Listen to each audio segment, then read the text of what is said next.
Irmãos, solos cristos, esse é o nosso tema. A teologia dos reformadores é uma teologia que era extremamente ciumenta quanto à pessoa de Jesus Cristo. Eles, na verdade, não tinham dimensão alguma do que significava Jesus Cristo, palavra de Deus e uma vida plena no Evangelho. Na cabeça dos reformadores, nós estamos lidando com a igreja. A Igreja Católica até hoje, o que eles definem como igreja é que igreja é a embarcação da salvação. Então, na cabeça do católico, ir à igreja, ir à missa, é algo fundamental para a sua salvação. Porque a igreja representa esse aspecto de salvação para eles. Quando os reformadores começaram a lidar com o texto bíblico, eles começaram a ler isso, é uma novidade na Reforma Protestante, porque os padres, eles não liam a Bíblia. A missa naquela época, como ainda hoje é, mas a missa naquela época, ela se resumia literalmente aos sacramentos. Casamento, ceia, a celebração dos rituais e nada mais. Não era comum um sacerdote abrir a palavra de Deus. Muito obrigado. Não era comum um sacerdote abrir a palavra de Deus e ler um texto bíblico e anunciar aquele texto bíblico como nós protestantes fazemos, domingo após domingo. Para vocês terem uma ideia, historiadores chegam ao ponto de dizer que alguns padres influentes do período medieval ficaram 4, 5 anos sem ler um único versículo bíblico na sua paróquia. Irmãos, vocês sabem o que é isso? Nós não temos nós não interagimos com essa realidade. Nós saímos de nossa casa no domingo ou na quarta-feira e vemos que o pastor vai ler um texto bíblico, naturalmente. Ele vai abrir a Bíblia. Aliás, é comum nas igrejas evangélicas, nas igrejas protestantes, o púlpito está no centro da igreja e a palavra de Deus sempre ter uma Bíblia aberta no púlpito. Isso é muito comum. Na igreja católica, o que era comum era uma mesa, e ali na mesa tinha a Eucaristia, que é a ceia deles, o vinho, o cálice de vinho que somente o sacerdote bebe. Isso até hoje é assim, você pode ver que nas ceias católicas ninguém bebe o vinho, o sangue, isso é uma prerrogativa apenas do sacerdote. A única coisa que o fiel tem acesso é a hóstia, ao corpo de Cristo.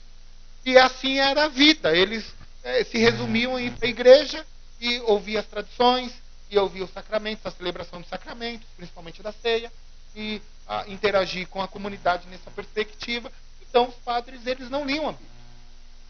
Mas Deus, na sua graça, começou a trabalhar em algum grupo de homens. E eu quero apenas contextualizar vocês, mas nós temos um personagem que em 1315, mais ou menos, por nome de Pedro Valdo, ele então começa a ler a palavra de Deus. Ele é um católico, um sacerdote católico. Ele começa a ler,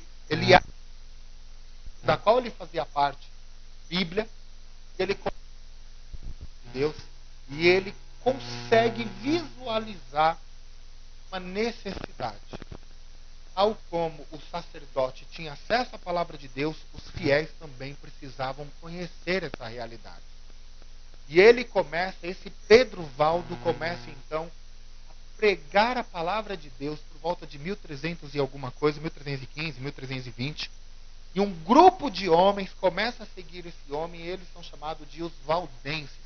Apenas para você se situar aí no cenário da Reforma Protestante. E os valdenses, então, eles começam a passar a visitar, são missionários que vão de comunidade em comunidade com a palavra de Deus na mão, pregando o Evangelho. Quando o imperador descobre, então o imperador comunica o Papa da época manda prender esses homens, e aí Pedro Valdo, então, é sentenciado à morte. Ele é literalmente morto, executado, né? Se não me falha a memória, por fogueira. Ele é queimado vivo. E o grupo dos valdenses são dispersos, mas ainda assim eles continuam o trabalho deles pregando a palavra de Deus. Alguns anos mais tarde, provavelmente em torno de uns 80 anos mais tarde, um homem, ele é alcançado por esse estudo. O nome dele é John Wycliffe. E esse homem então começa a ensinar algo que é muito novo, algo que é literalmente novo na perspectiva da Igreja Católica. Jesus Cristo é o cabeça da igreja. Irmãos, é possível imaginar que seria esse ensino em uma época, provavelmente fim do período medieval, onde o Papa falava que tinha que ser cumprido literalmente como o Papa está falando. Para vocês terem uma ideia, em algumas regiões, o Papa ele era mais forte, a sua voz tinha mais poder do que o próprio imperador. Aliás, o imperador ele era constituído pelo sacerdote católico. Era a igreja que constituía o imperador. Então, para vocês apenas se situar o que vem pela frente aqui, a dificuldade que vem pela frente aqui. Mas esse homem, John Wycliffe, ele é um homem que é muito audacioso. E ele começa então a ensinar a palavra de Deus e mostrar justamente na palavra de Deus que Jesus Cristo é o cabeça da igreja e não o padre. Essa é a realidade que ele está lidando aí com os desvios da igreja. Então, desde o ano 313, quando a igreja é constituída com Constantino, se torna a religião oficial do Estado, começam os desvios, e aí vem culto aos santos, orações pelos mortos, o culto a Maria instituído em 431, 513 nós temos o purgatório, o início da doutrina do purgatório. No ano 600 o latim é a língua oficial do culto, não do povo, mas do culto. Nós temos uma dificuldade, porque a grande maioria do povo, da população, não tinha acesso ao latim. Então o padre falava em latim o que ele bem entendia, ninguém compreendia absolutamente nada, ficava tudo perdido no espaço, no tempo e no espaço. Todo mundo ia para casa somente com a imagem da o quê? Da celebração. Precisamos sempre lembrar que missa para eles era isso, e resumia literalmente a isso. Tá? Vem a instituição do papado, 609, é então constituído o primeiro papa como chefe da igreja, chefe de Estado, o cabeça visível da igreja na terra. Cabeça invisível é Cristo, e Cristo delegou ao papa então esse mandato. Tá? O papa tem essa prerrogativa de ser o chefe visível da igreja constituído. Vem a adoração de imagens e relíquias de 783. No ano 1090 nós temos a instituição do Rosário, né? Você que já foi católico, que já rezou lá no Rosário, você vai se lembrar disso. Em 1239 nós temos a leitura da Bíblia proibida. Em 315 nós temos os lollardos, né? Os valdenses que vêm pregando a palavra de Deus. Eles estão debaixo de um contexto onde ler a palavra de Deus é literalmente proibido. Somente o padre poderia ler e interpretar a palavra de Deus. Além de estar em latim, algumas pessoas começaram a ter acesso em latim. O que a igreja fez para se blindar sobre isso? Está proibida a leitura da Bíblia. Você não pode mais ler a Bíblia. É então considerada aqui, vocês já devem ter ouvido falar, a famosa Idade das Trevas. Final do período medieval e o início dessa instituição que a Bíblia não poderia mais ser lida. Então, fica o homem totalmente na escuridão. Tem nenhum tipo de acesso à palavra de Deus, né? Além dos desvios morais dos padres e uma série de coisas. Bom, grande questão então que está permeando aí esse tempo. Vem Pedro Valdo, começa a pregar a palavra de Deus. Alguns grupos seguem Pedro Valdo, se convence de que a palavra de Deus tem que ser comunicada a todo o povo. O Pedro Valdo é executado, os valdenses começam a ser dispersos, mas ainda assim eles continuam, né? E nesse período, então, a Igreja Católica estabelece aquilo que ficou conhecido como o ensino do contra-reforma. Reforma protestante aqui ainda nem está sendo sonhado, mas esse ensino já é a base daquilo que vai ser, então, estabelecido como contra-reforma protestante. Tá? É isso daí. Sere cod incest, uma palavra em latim que quer dizer faça o que está dentro de você ou faça o seu melhor para ser salvo. Essa era a pergunta da reforma protestante. O que eu preciso fazer para ser salvo? É a mesma pergunta que é feita lá em Atos dos Apóstolos, né? Devo fazer para ser salvo? E então a igreja ela tinha uma resposta. Faça o que está dentro de você ou faça o seu melhor. E começa a teologia das boas obras. Então alguém poderia perguntar, mas o que eu devo fazer para ser salvo? Faça o que está dentro de você ou faça o seu melhor. Mas o que é o meu melhor? A igreja achou 40 sacramentos nesse período para a pessoa executar. Então, começa desde o batismo. Primeiro de tudo, nasceu, precisa ser batizado, é assim até hoje na Igreja Católica, né? Se você não ser batizado e morrer sem batismo, se morrer criança, vai para o limbo, se morrer adulto, vai para o inferno, sem choro e nem vela, não tem o que ser feito. Se foi batizado, então resolveu o problema do pecado original, e aí vai para o purgatório. E se não foi batizado, não tem conversa. Primeira coisa, ser batizado. Segundo, começa lá uma série de questões. Então você tem que fazer crisma, renovação dos votos, você tem que observar o casamento, você tem que frequentar a missa, você tem que celebrar os sacramentos, uma série de coisas que a igreja foi ao longo da história desenvolvendo. A lista, no final da conta, era uma lista muito grande e as pessoas não conseguiam executar essa lista. Observe como começou então a questão da indulgência. E os fiéis procuravam os padres e diziam: muita coisa, não tem como. O que a igreja fez? Reduz então os sacramentos para 7. Okay, vamos acabar com uma série de coisas aqui e vamos reduzir os sacramentos então para 7. Ainda assim, os fiéis começaram a perceber que não tinham condições, eles não tinham nenhuma condição de levar adiante para sair, desviar o seu caminho do purgatório. Todo mundo estava morrendo, vocês precisam se lembrar que nós estamos falando de um contexto de Idade Média, peste negra, uma série de coisas acontecendo nesse período, mais de 70 milhões de pessoas morrendo, todo mundo com medo da morte, e a igreja lá, a todo vapor nesse período, estabelecendo então o que? Aquilo que vai ser considerado como as indulgências. Tá? Você não pode cumprir os sacramentos? Não. Então nós temos algo aqui que vai aliviar a sua pena. Nós vamos chamar de bula papal. O Papa vai dar uma bula espiritual, porque nós temos um tesouro no céu, a igreja é dona de um tesouro no céu incalculável, pelos méritos de Cristo, pelos méritos de Maria, pelos méritos dos santos. Esses homens morreram, essas mulheres morreram, e eles foram deixando saldo positivo no céu. Deus não prometeu tornar a salvação fácil, mas a igreja está fazendo tudo o que pode para você alcançá-la. Então, por causa dos méritos desses homens e dessas mulheres, se você comprar uma indulgência, então você terá a sua pena reduzida. Começa aqui, então, a grande questão da reforma protestante. Nós vamos lidar um pouco agora nessa perspectiva. E a indulgência? Indulgência é os méritos, a doutrina do mérito, a recompensa. Eu compro algo, e ao comprar algo, então, eu estou livre da condenação. Irmãos, por que a reforma protestante é atual para a nossa realidade?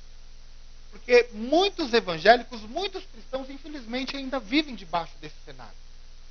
Se eu fizer algo para Deus, então eu vou ter a salvação. Se eu realizar alguma coisa, então eu vou poder dormir em paz. Deus não vai ficar irado comigo. Se eu der o meu dízimo, se eu não faltar o culto da ceia, se eu cuidar das crianças, se eu ajudar na limpeza da igreja, se eu ajudar a construir a igreja, se eu fizer tantas coisas. Infelizmente, muitos evangélicos ainda estão debaixo desse sistema. É algo que foi instituído lá no período da pré-reforma. Os valdenses estavam lidando com isso, John Wycliffe estava lidando com isso. Esses homens estavam literalmente trabalhando esses aspectos. Eles estavam literalmente lidando com essas realidades. E aí, então, é instituída essa doutrina. Né? Chegar ao céu é algo difícil, mas a igreja tem, então, a possibilidade de você chegar ao céu de uma forma tranquila, de uma forma eficiente. Como? Comprando, então, aquilo que é necessário. Deixa eu ler para vocês, passar aqui o slide. Deixa eu ler para vocês algo que aconteceu e Lutero lidou literalmente com essa realidade. Esse homem, Wetzel, ele foi literalmente um grande oponente de Martinho Lutero. Essa foi uma bula que ele leu em praça pública, e essa bula, então, Lutero vai literalmente depois se opor contra ela, escrever teses, escrever tratados sobre isso daí e condenando esse ensinamento. Mas ele dizia o seguinte: ouvi agora, Deus e São Pedro vos chamam, e sai na salvação de vossa alma e da alma de vossos entes queridos que já partiram. Contemplai a Santíssima Cruz postada diante de vós e até mesmo vos implorando. Atentai que todos os que se arrependem, confessarem seus pecados e contribuírem, receberão a remissão por todos os pecados. Então, observe lá. Atentai, todos os que se arrependerem, confessarem os seus pecados e contribuírem, receberão a remissão de seus pecados. Ouvi a voz de vossos queridos parentes e antigos que partiram, suplicando-vos e dizendo: tende pena de nós, tende pena de nós. Estamos em terrível tormento, de onde podeis nos livrar por uma ninharinha. Estão situando aí? Você, seu ente querido, já morreu, mas ele está no purgatório e você tem poder de tirá-lo de lá. Como que eu vou tirar o meu ente querido de lá? Contribuindo, dando dinheiro. Não desejai vós fazê-lo? Abri vossos ouvidos. Ouvi o pai dizendo ao filho, a mãe dizendo à filha: nós vos trouxemos a luz, alimentamos, criamos, deixamos-vos vossas fortunas, e sois tão cruéis e rudes que agora não vos dispondes a dar tão pouco para nos libertar? A situação onde está chegando, meus irmãos. Deixar-nos eis aqui em chamas? Retereis nossa glória prometida? A glória prometida é a glória de chegar ao céu. Lembrai-vos que tendes o poder de libertá-los, pois assim que a moeda no cofre tintilar, a alma do purgatório vai ao céu. Literalmente essa é tilintar. Tilintar. É literalmente essa realidade que Martinho Lutero está lidando no período da Reforma Protestante. Eu já dei um salto bem significativo aqui, em alguns anos, mas as indulgências eram de fato aquilo que estava pavimentando o caminho da igreja. Então, quando nós falamos de solas, nós estamos observando que esses homens se levantaram justamente para fazer oposição a algo que estava inserido no seio da igreja, né? A tradição, as indulgências, o dinheiro, as observações dos sacramentos, a vida ritual e litúrgica de um povo que estava literalmente em trevas. Os homens então são convencidos. Aos 29 anos de idade, Martinho Lutero lê o texto de Romanos. Ele fica apavorado com esse texto. O que significa o justo viver por meio da fé? Ele então decide ir até Roma. Em Roma ele começa a ver que a igreja, para alertar e ensinar as pessoas, e talvez até mesmo o Santo Padre, ele começa a ver que essas pessoas, elas literalmente não vão dar ouvido aos seus estudos. Ele então decide voltar e ensinar Epístola de Paulo aos Romanos e aos Gálatas aos seus seguidores. E ao começar a ensinar essa epístola, ele vai se convencendo dessas verdades. E então, no dia 31 de outubro de 1517, ele estabelece as 95 teses na porta do castelo. E as teses literalmente estão combatendo essas indulgências. E aí eu quero então agora entrar, apenas pano de fundo para a gente entrar no grande questionamento da Reforma Protestante. Bom, esses personagens, né, já citei alguns deles, mas Cristo é o cabeça da igreja e não o Papa, John Wycliffe. John Hus vem depois. Cristo é o cabeça da igreja e não o Papa, a mesma ideia de ensino. Todos eles literalmente foram executados, com exceção de Wycliffe. Tanto Wycliffe, o que me chama a atenção na história da Reforma Protestante é que Wycliffe e Martinho Lutero morreram de idade, de velhice. Eles não foram executados. A igreja não conseguiu pegá-los para executá-los. Esse personagem aqui, o impacto dele na igreja foi tão grande, mas tão grande, que 30 anos depois de sua morte, é estabelecida então a Inquisição. E na Inquisição a igreja manda desenterrar os ossos de John Wycliffe, queimar os ossos dele em praça pública, para que todas as pessoas visualizem então que aqueles que fizeram oposição à igreja foram destruídos. Mas 30 anos depois de sua morte, Wycliffe é desenterrado, queimado os seus ossos e é jogado em um riacho. E aí então um homem que estava observando diz o seguinte acerca desse período: jogaram os ossos, as cinzas de Wycliffe no riacho, o riacho desembocou em um rio, o rio desembocou no oceano. A partir disso ninguém mais poderia parar os ensinos de John Wycliffe. É justamente os ensinos dele que chega a Martinho Lutero, e Martinho Lutero começa a trabalhar o que seria a reforma protestante. Tem John Huss, depois de Huss. Essa frase de Huss é interessante porque nós já começamos a perceber a importância de Cristo na percepção desses homens. Deixe quem quiser proclamar o contrário, deixe o Papa, ou um bispo, ou um padre dizer: eu perdoo teus pecados, eu te absolvo das tuas penalidades, eu te liberto do sofrimento do inferno. Tudo isso é inútil. Não te traz benefício algum. Só Deus, eu repito, só Deus pode perdoar pecados por meio de Cristo. Ele perdoa aqueles que verdadeiramente se arrependem. Então, nós já começamos a perceber a influência de Cristo na vida desses homens. Tá? Depois vem Savonarola, esse é praticamente o último do pré-reformador. Né? A história dele é muito interessante. Ele recebe um caderno do seu avô, e na capa do caderno está escrito justamente aquilo: nem o Papa, nem os vigários têm o direito de ensinar qualquer coisa contrária da palavra de Deus. O homem, ele se inflama por esse ensino e prega Apocalipse para sua paróquia. Um homem, uma de suas ovelhas, um homem que estava ali ouvindo a exposição de Apocalipse, para ninguém mais, ninguém menos do que Michelangelo. A pintura que nós temos na Capela Sistina é justamente um dos sermões de Savonarola sobre o juízo final. Michelangelo faz na Capela Sistina. É impressionante isso. Né? Ele morre e Michelangelo está literalmente ali nesse cenário, interagindo com as mensagens de Savonarola. É impressionante. Entramos então em Martinho Lutero. Quando Savonarola morre, Martinho Lutero tem 15 anos, está correndo nas ruas da Alemanha. E Martinho Lutero, então, é um personagem bem interessante. E aqui, então, se fundamenta os solas Christus, e eu gostaria de começar o nosso fundamento aqui. Eu acredito que mais 25 minutos eu estou encerrando, 30 minutos no máximo, encerrando aqui os solas Christus. Martinho Lutero, ele, depois de tudo que ele proporciona à reforma protestante, nós temos uma dieta que é chamada de dieta de Worms. E ele é levado diante dos padres, diante do Papa, e nessa reforma, nessa dieta, então ele dá essa palavra.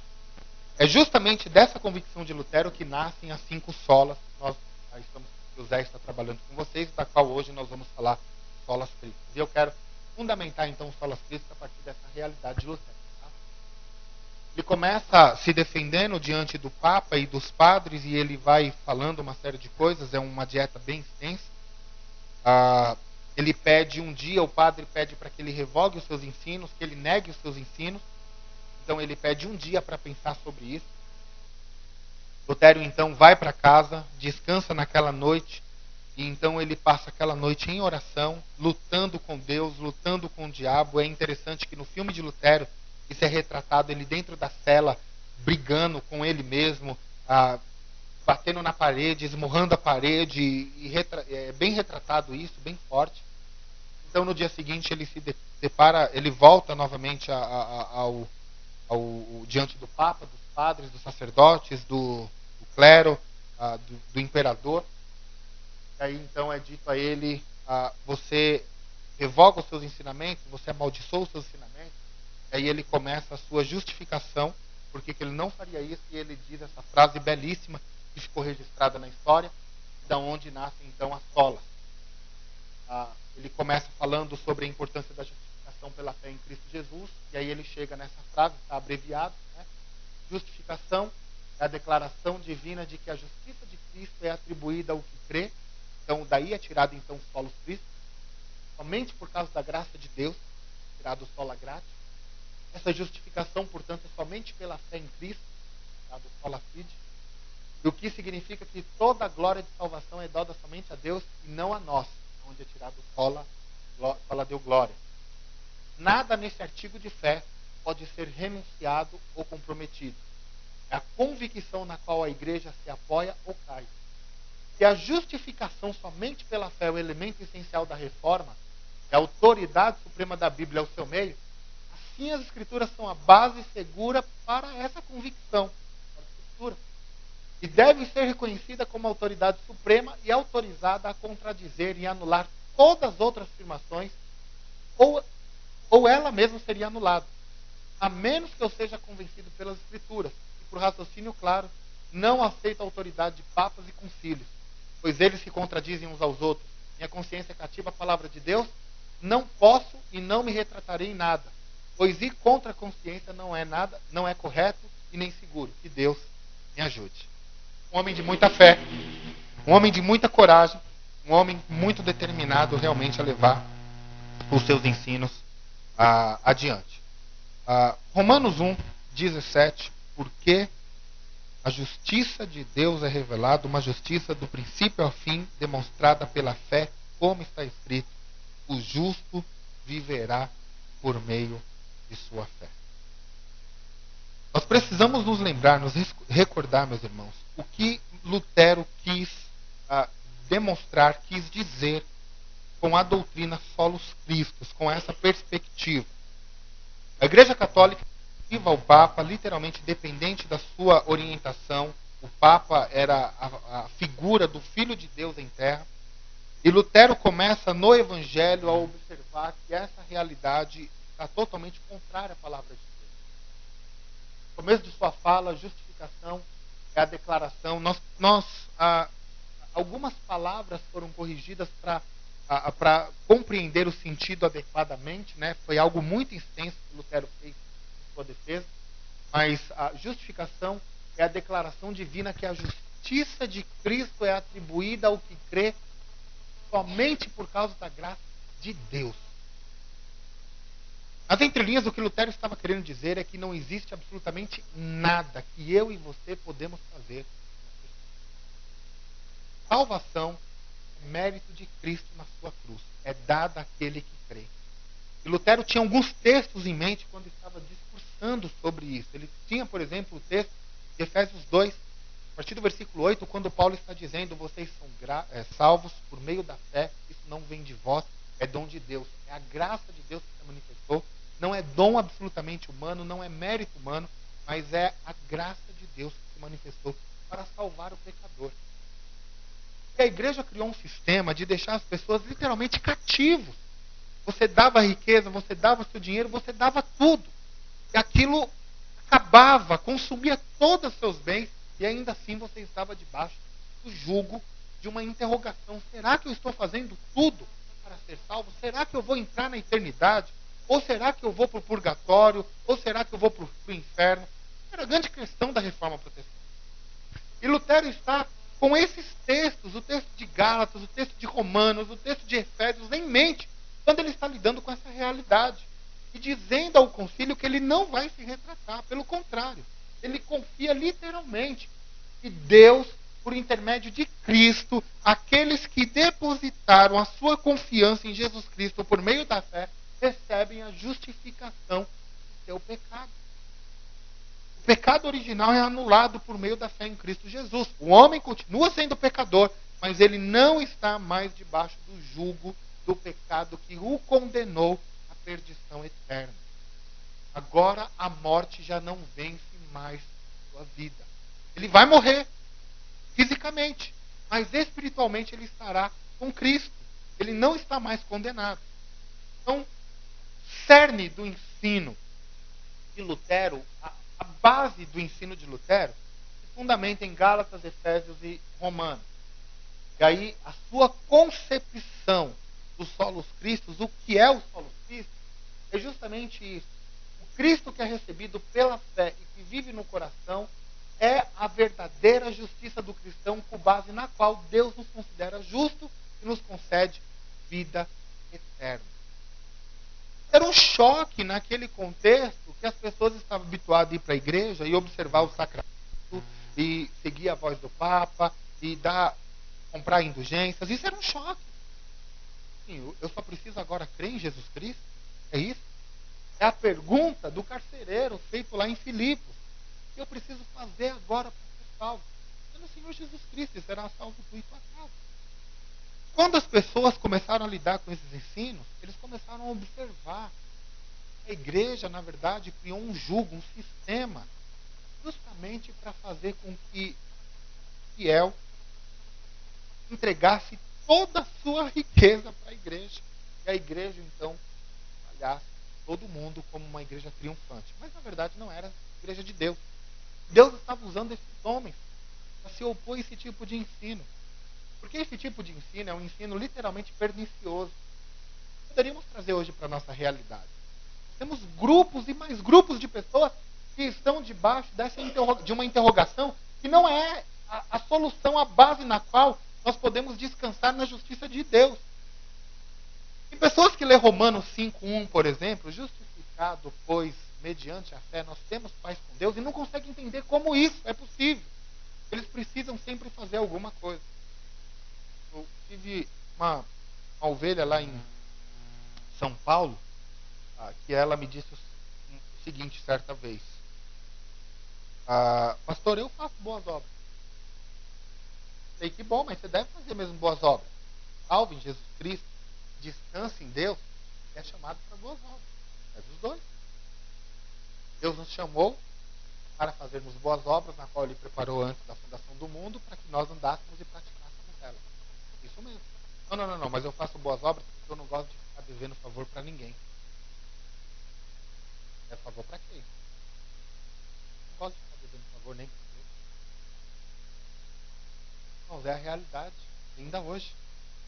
A reforma protestante começou lá, mas ela não pode terminar. Porque muitas pessoas estão debaixo de um jugo. E não é da fé. Eu não posso simplesmente crer. Isso é impossível. O caixa não vai fechar. Eu preciso executar boas obras. Eu preciso fazer a sopinha para os pobres e necessitados. Eu preciso cuidar dos enfermos. Eu preciso dar o dízimo. Eu preciso me envolver mais na igreja. Você tem que fazer isso não para ser salvo, mas porque essa é a boas obras que Deus preparou para que os salvos que confiam em Jesus Cristo somente são justificados pela fé, descansam nas obras de Deus e literalmente estão em paz com Deus, justamente vão caminhar nessas boas obras. Então, a base da reforma protestante, o solos Christi, é o fundamento que os reformadores estavam fazendo oposição justamente ao mérito. Mas, entre linhas, nós não temos nada para ser salvos. Nós não podemos fazer nada com as nossas boas obras. Grande pergunta. Agora continua. Porque aquela única rocha que chamamos de doutrina da justificação pela fé somente, nós queremos dizer que somos remidos do pecado, da morte e do diabo e somos feitos participantes da vida eterna, não por alta ajuda, mas por uma ajuda externa, somente pela obra do unigênito Filho de Deus, Jesus Cristo. Na concepção de Lutero, Cristo estava removendo um fardo muito pesado, impossível de ser carregado nos ombros do povo. O povo não descansava em Deus porque não descansava nas obras de Deus, queria descansar nas suas próprias obras. Queria descansar no mérito pessoal. Eu preciso fazer algo para ser salvo. Lutero estava na contramão dessa realidade, dizendo: gente, o nosso caminho é Cristo e nada mais. Somente Cristo. Quando nós pensamos em solos Cristo, nós precisamos pensar que isso é fundamental para os nossos dias. Porque, infelizmente, nós lidamos com pessoas religiosas e não religiosas que tentam fazer de tudo para chegar ao céu por conta própria.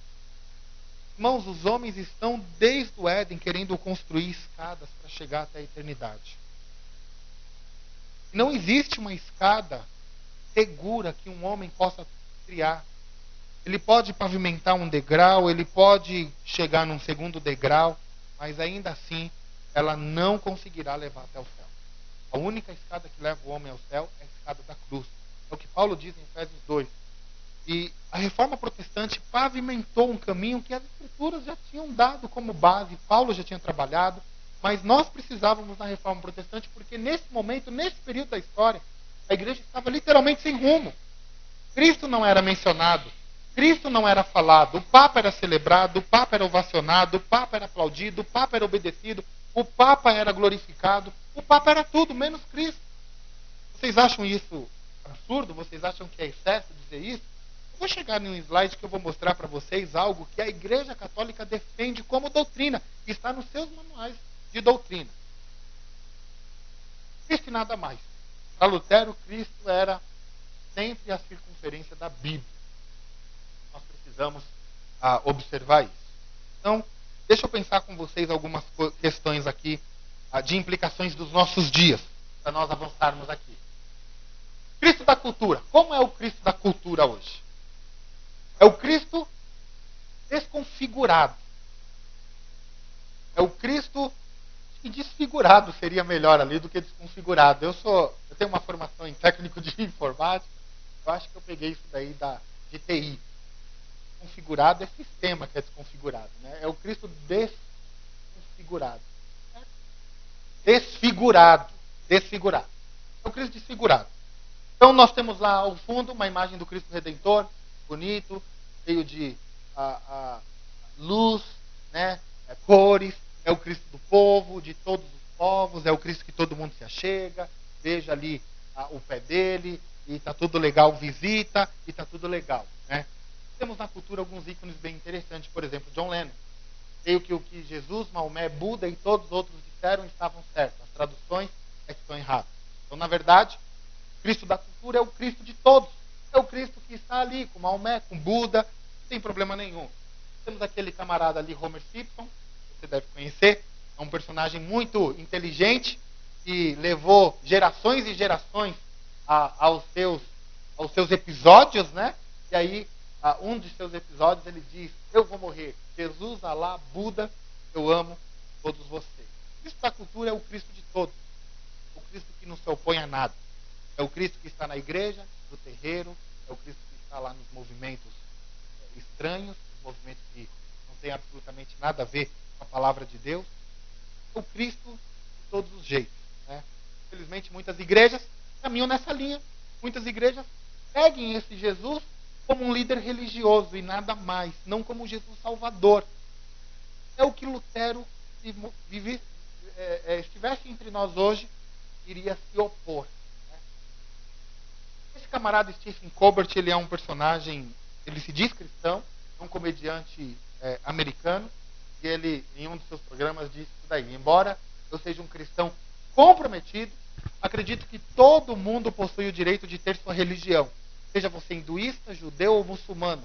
Acredito que há infinitos caminhos para aceitar Jesus Cristo como seu Salvador pessoal. Na verdade, o que ele está dizendo é que todos os caminhos levam a Deus.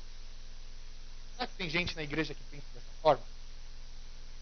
Será que tem gente que compartilha da fé que nós compartilhamos, que pensa dessa forma?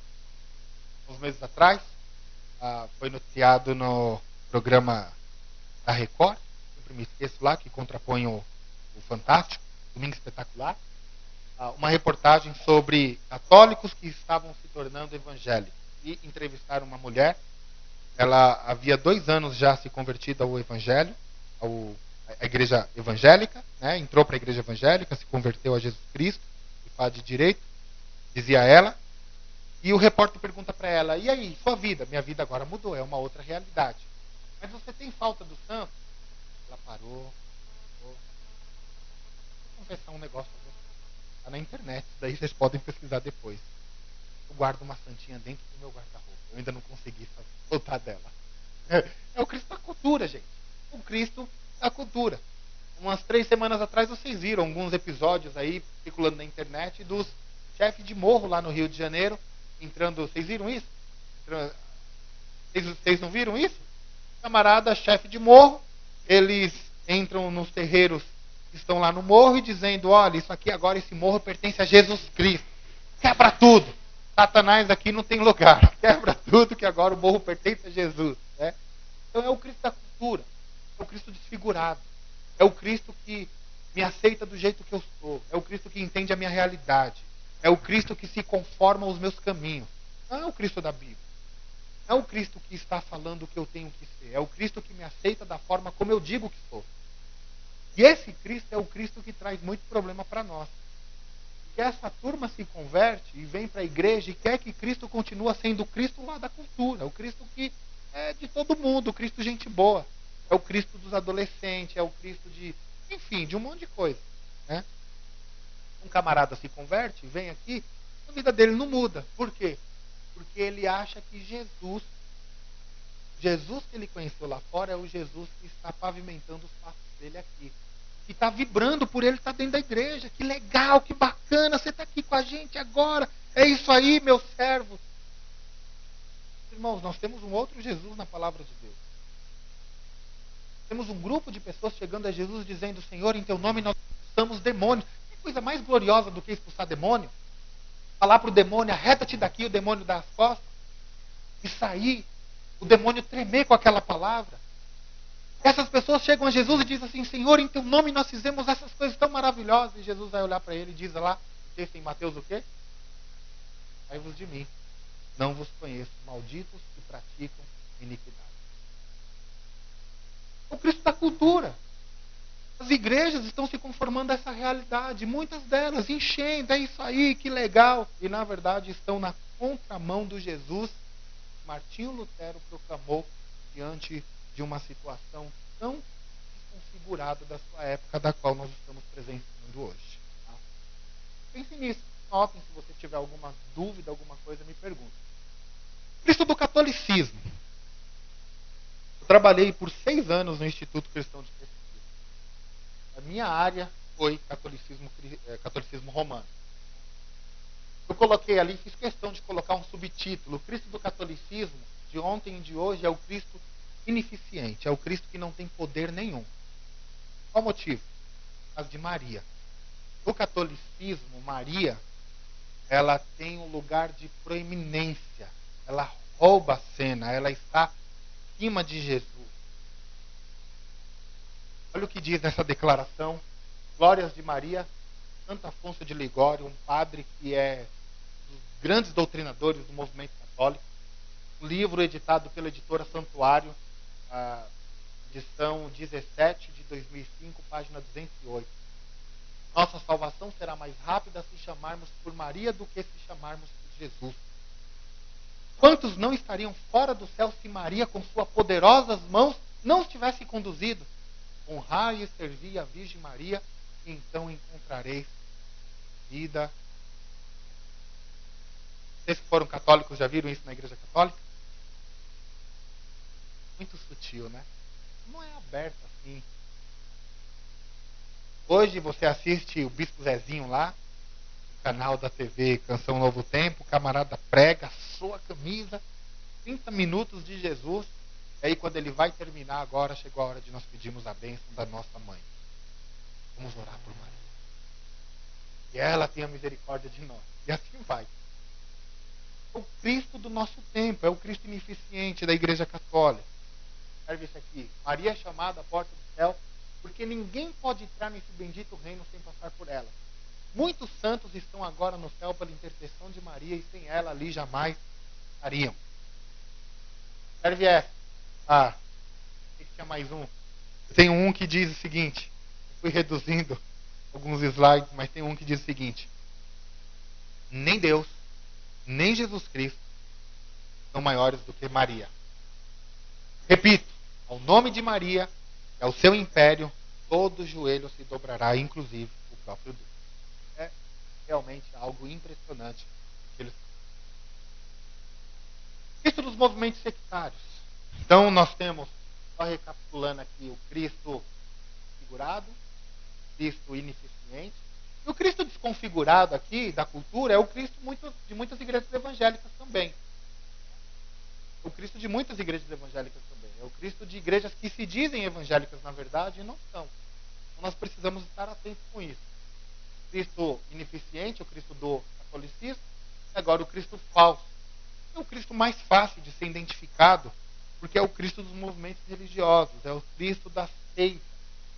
Então, todos esses personagens aí, né? Ali nós temos Jim Jones, aqui nós temos o Henrique Cristo, Jim Jones lá em cima, alguns personagens, né, que conhecidos, né?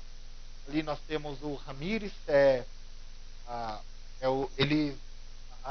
religião dele, a igreja dele, todos se tatuam com o número 666. Esse homem morreu, o do meio lá, o primeiro do meio lá, em cima. José Rodrigues, não é Ramírez não, é José Rodrigues do Nascimento, se eu não me engano.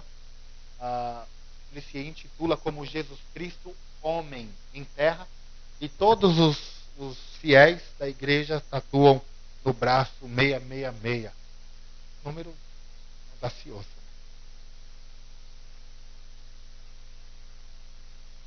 Diante da boa vontade, Jesus não é Deus e jamais afirmou que fosse.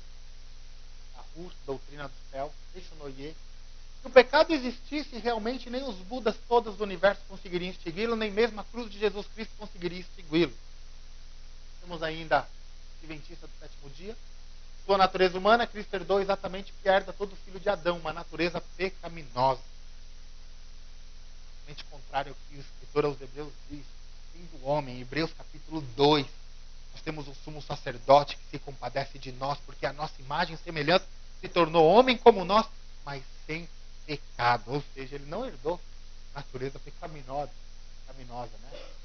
Ao terminar os 230 tardes e manhãs, Jesus entrou no lugar santíssimo para efetuar a última parte da sua solene obra, purificar o santuário. Ou seja, na cabeça dos adventistas, Jesus Cristo ainda não conseguiu terminar a sua obra, né? O Cristo também sem poder, é o Cristo que não tem relevância, né? É por isso que eles adoram a sua profetisa lá, que é a Ellen G. White. Irmãos, e nossa realidade? Para a gente entender e aplicar então o solas Cristo. Pessoas se salvam quando conseguem deter seus desejos. Será que nós não fazemos isso também? Se eu não falhar, se eu não mentir, se eu ser correto aqui, vou ser salvo. Se eu falhar, o que acontece quando nós falhamos? O que acontece quando os nossos desejos conseguem vencer? Quando nós fracassamos? Quando nós erramos? O que acontece conosco? Hoje isso ainda é ensinado. É dito em muitas igrejas, se você não ceder, então você vai chegar no céu, você vai triunfar. Se você for cabeça e não cauda, se você triunfar e não viver uma vida de decepção ou de ruínas, então você conseguirá chegar no céu, você será chamado de filho de Deus. Essa realidade não é a realidade nossa. Pessoas se salvam por meio de educação, da meditação transcendental, dos ensinamentos de uma vida moral correta. Não roubo, eu não minto, eu não fumo, não adultero, eu não me prostituo, eu não prejudico ninguém. Meu pai é um católico enigmático, né? Ele não frequenta a igreja, ele não é assíduo, ele na verdade nunca foi, eu acho que ele foi quando criança em uma igreja católica. Mas ele tem esse jargão: não faço mal para o próximo, não minto, não roubo, não vou pro inferno. E aí eu digo para ele sempre, né? A gente sempre quando eu vou lá, minha esposa fala: Pedro, devagar com seu pai, deixa seu pai, ele já está velho e tal. E aí eu tento ficar quieto e aí começa o assunto. Ele fica me provocando. Eu li uma passagem na Bíblia que diz assim, o que você tem a dizer sobre isso? Olha, pai, você não quer ouvir o que eu tenho a dizer. O que eu tenho a dizer vai contra o seu coração pecaminoso. Sabe que você está numa situação deplorável e precisa de Jesus Cristo. Não, mas eu tenho Moisés. Piorou sua situação. Sua situação só vai piorar. Na última conversa nossa, ele falou 2 vezes isso para mim. Filho, não tem por que Deus me mandar para o inferno. Nunca fiz mal para ninguém. Eu sempre fiz bem para o próximo. Nunca roubei 1 centavo de ninguém. Pai, o senhor vai para o inferno não é porque você moralmente é correto. O senhor vai para o inferno porque o senhor nasceu na condição de pecador e só tem um caminho para chegar no céu, confessando Jesus Cristo como Salvador. Não, eu não acredito. Temos isso dentro da igreja, às vezes. Pessoas se salvam ao se dependerem do seu ego e se esforçarem por viver como um seu ser divino.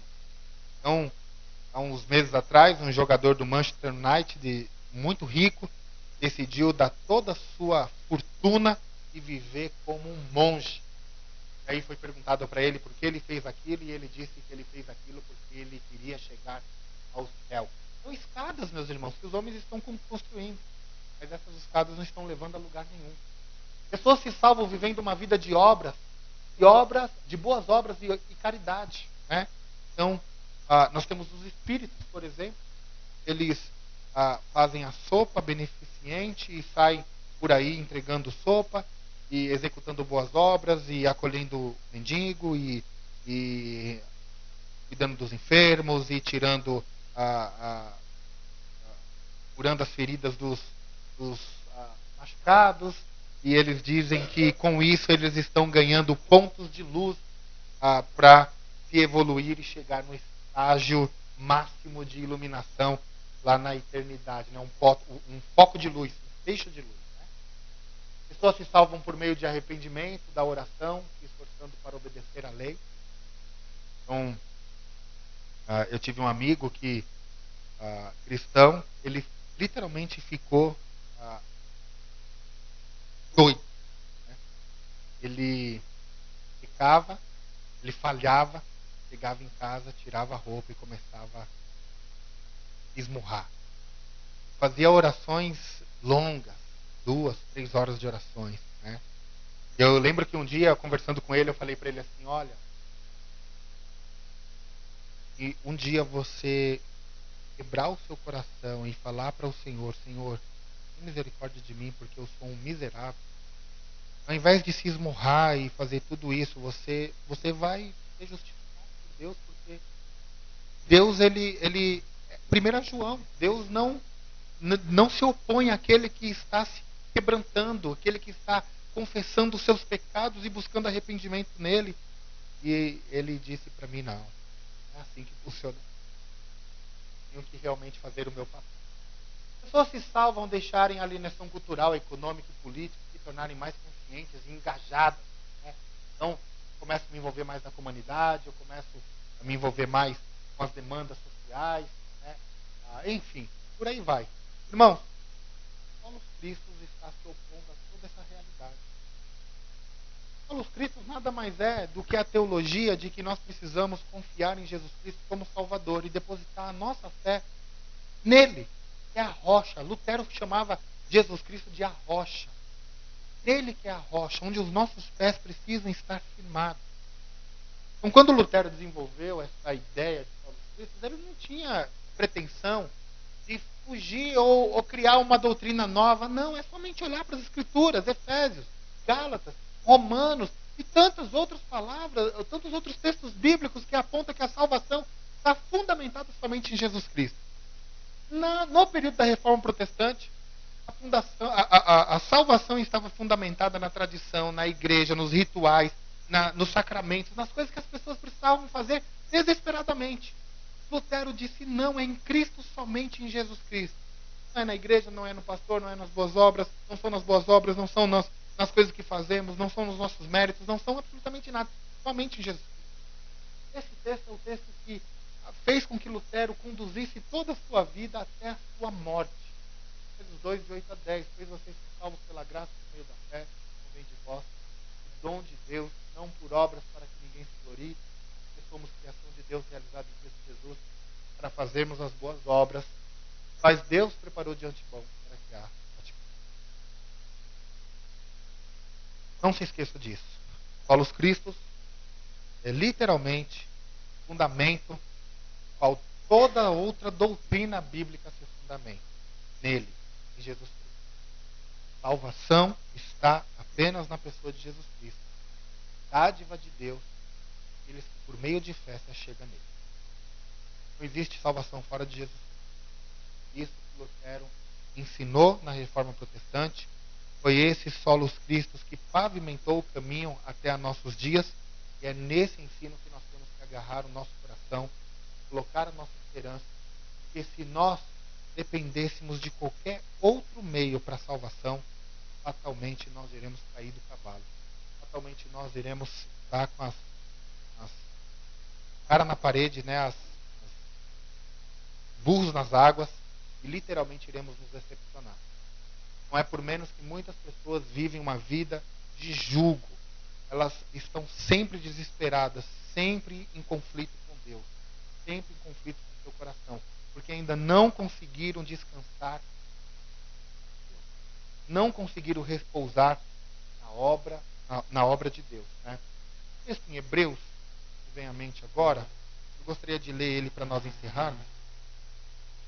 É um texto que fala que nós devemos descansar nas boas obras. Hebreus 4:10. Porque se Josué, versículo 8, lhes tivesse dado descanso, Deus não teria falado posteriormente a respeito de outro dia.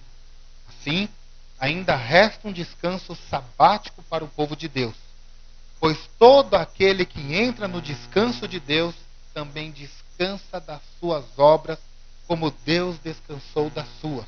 Portanto, esforcemo-nos por entrar nesse descanso, para que ninguém venha cair segundo aquele exemplo de desobediência. Irmãos, sabe por que nós descansamos de nossas obras? Nós entramos no descanso de Deus. Ao entrar no descanso de Deus, nós descansamos nas obras de Deus. E não tem por que nós ficarmos, agora, pequei, falhei, menti. Nós não devemos mentir, nós não devemos pecar. Mas quando isso acontecer, devemos reconhecer, pedir perdão e descansar nas obras de Deus. Essa é a importância do solos Cristo para a nossa realidade. Amém?